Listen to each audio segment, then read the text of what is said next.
Saya ni sebenarnya sedang mencari istilah joy killer dalam Diagnostic and Statistical Manual of Mental Disorder DSM-5 ni.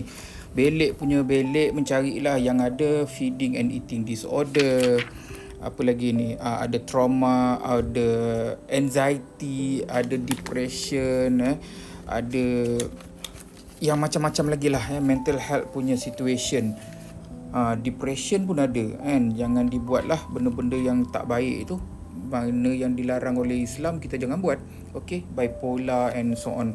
Tetapi saya tak jumpa istilah joy killer dekat sini. So jom kita check siapa joy killer ni, apa dia punya karakter. Joy killer ni sebenarnya adalah orang-orang yang tidak empati kepada keadaan orang lain. Contohnya, mereka menceritakan tentang sesuatu kegembiraan, sesuatu perkara yang mereka ingin lakukan di masa hadapan ataupun 2-3 bulan lagi. Contohnya nak pergi holiday, nak extend rumah dan sebagainya. Tetapi orang-orang yang joy killer ni, kerja dia adalah mengkritik.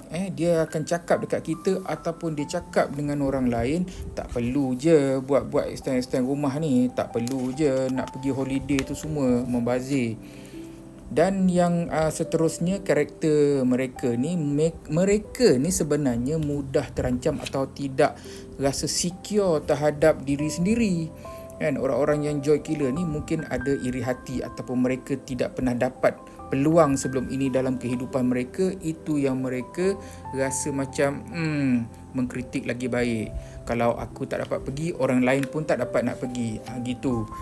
Dan satu lagi adalah mereka ni, emosi mereka dalam keadaan yang negatif. Mereka tidak melihat sesuatu perkara itu walaupun bukan diri mereka dalam bentuk yang positif. Sepatutnya kita gembira, kita bersyukur sekiranya ada ahli keluarga kita, rakan-rakan kita yang ingin pergi melancong, nak pergi menunaikan umrah ataupun haji, ataupun nak pergi beli rumah, beli kereta. Sepatutnya kita rasa gembira, kita support mereka. Tetapi orang-orang yang joy killer ni, apabila mereka ni, hati mereka, perasaan mereka penuh dengan rasa hasad, jiwa mereka kacau, tertekan dan sebagainya, ada marah, mungkin kecewa juga, mereka akan lebih banyak komplain dan mengkritik.